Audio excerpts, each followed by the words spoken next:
What if everything they told you about the 2008 financial crisis was a lie? What if it wasn't a failure, but a heist? We were told it was a perfect storm, a few bad mortgages, a little too much risk. We were told we had to bail out the banks to save the economy, so we tightened our belts, we paid the price. But what if the crash was the whole point? A controlled demolition, designed not to save the system, but to reset it in their favor.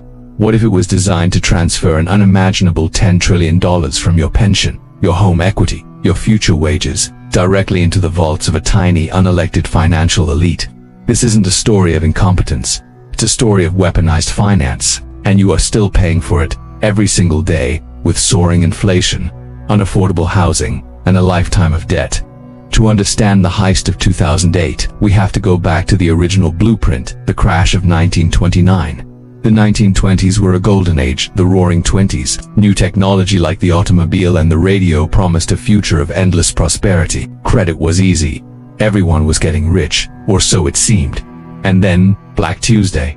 The market crashed, but the crash itself was just the trigger. The real damage was done by the system behind it, a system built on excessive leverage and interconnected speculation. Back then, people were buying stocks with just 10% down. It was called buying on margin. Banks were using customer deposits to gamble in the very same casino. When the music stopped, the entire house of cards collapsed. The result wasn't just a market correction. It was the Great Depression, a decade of worldwide economic hardship. Now, let's fast forward 80 years to the early 2000s. The dot-com bubble had just burst. The economy needed a new engine, a new bubble to inflate. And they found one. Housing. The message was everywhere, relentlessly pushed by banks, media, and even the government. Home prices only go up. Suddenly, getting a loan became ridiculously easy. We saw the rise of no-doc loans and ninja loans. No income, no job, no assets, no problem. Everyone, it seemed, could be a real estate mogul. Sound familiar? In the 1920s, they used excessive margin to let people speculate on stocks. In the 2000s, they used predatory mortgages to let people speculate on houses. The asset was different, but the engine of speculation was exactly the same. And just like in 1929, the entire financial system became dangerously interconnected. Your local community bank wasn't just holding your mortgage anymore. It was bundling it with thousands of others, slicing it up, and selling those pieces to investment banks on the other side of the world. The same speculative fever, the same interconnected risk. But this time, it was bigger, much, much bigger.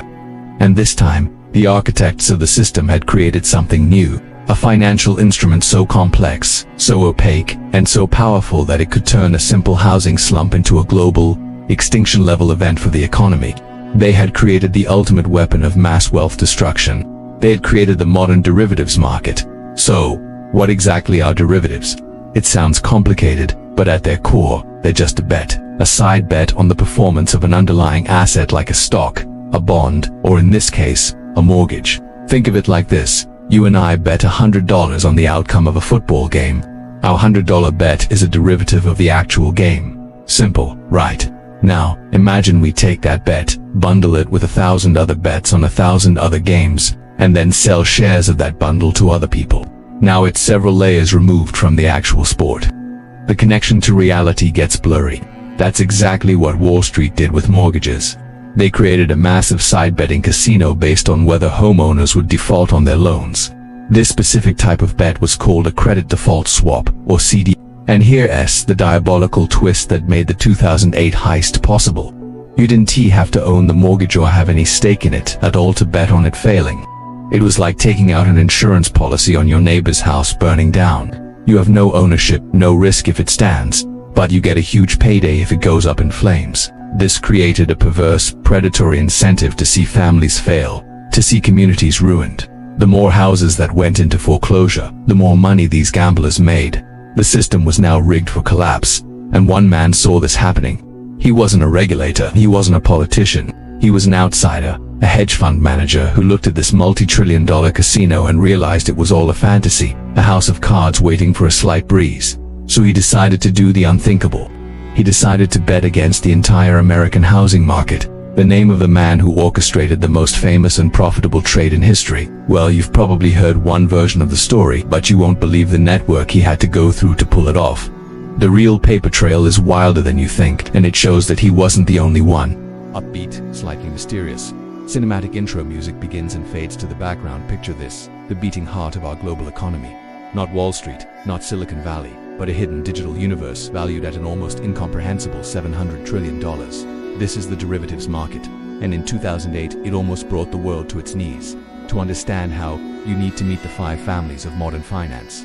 First up, the commercial banks, your local branch, the place you deposit your paycheck. Their game was simple: mortgages. They'd hand out loans to anyone. Good credit, bad credit, no credit, didn't matter. Why? Because they weren't keeping them. They collected their fee, then immediately sold the mortgage up the financial food chain, wiping the risk clean off their books. That's where player 2 comes in, the investment banks. Think Goldman Sachs, Lehman Brothers. They were the master chefs of this whole operation. They'd take thousands of these individual, often toxic mortgages and grind them all together. They'd stuff them into a new financial sausage and call it a mortgage-backed security, or MBS, their sales pitch. Don't worry, by bundling them, the risk is spread out. But that was a bald-faced lie. They were stuffing that sausage with 90% rotten meat and calling it But to sell this questionable product, they needed a seal of approval. Enter player 3, the ratings agencies, Moody's, Standard & Poor's. Their job was supposed to be like a food inspector, ensuring financial products were safe for consumption. AAA rating from them was the gold standard, supposedly as safe as a US government bond. But here's the twist. The investment banks were paying the ratings agencies to rate their own products.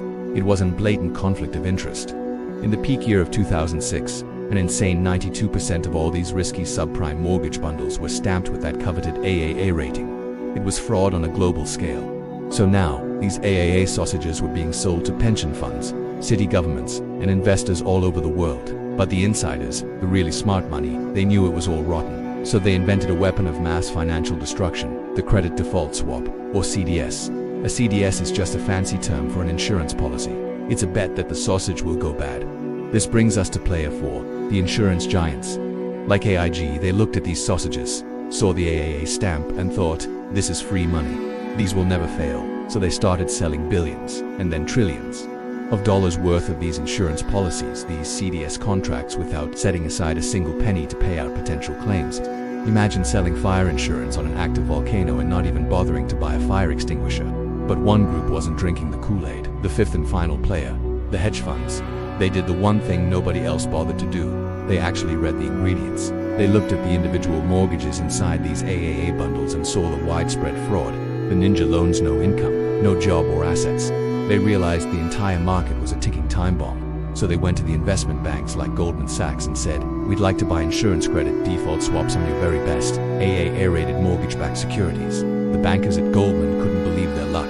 They saw these hedge funds as fools, willingly paying premiums to insure bonds that were supposedly guaranteed to succeed. It was arrogance on a biblical scale. But the hedge funds weren't fools.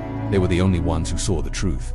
They were betting the whole house would burn down. An egg had just promised to foot the bill for the entire neighborhood. The trap was now perfectly set. And then, in 2007, it began. Homeowners, unable to afford their teaser-rate mortgages, started to default. The first domino tipped over. The supposedly safe AAA-rated MBS started to crumble. For the investment banks and AIG, it was a nightmare. But for the hedge funds, it was payday. They went to collect on their insurance policies. They knocked on AIG's door and said, pay up. And AIG couldn't. They had written over $500 billion worth of these insurance contracts and had nowhere near the cash to cover the losses. The timer on the bomb hit 0. The entire global financial system was holding it. This was the contagion. Suddenly it wasn't about a few bad mortgages in Florida or California anymore. It was about a $700 trillion derivatives market imploding under its own weight. And this is the final, most infuriating part of the heist. The banks and insurers that created this toxic mess, the ones who were now staring into the abyss, ran to the only entity big enough to save them. The government. And the government, using your taxpayer money, bailed out AIG to the tune of $182 billion.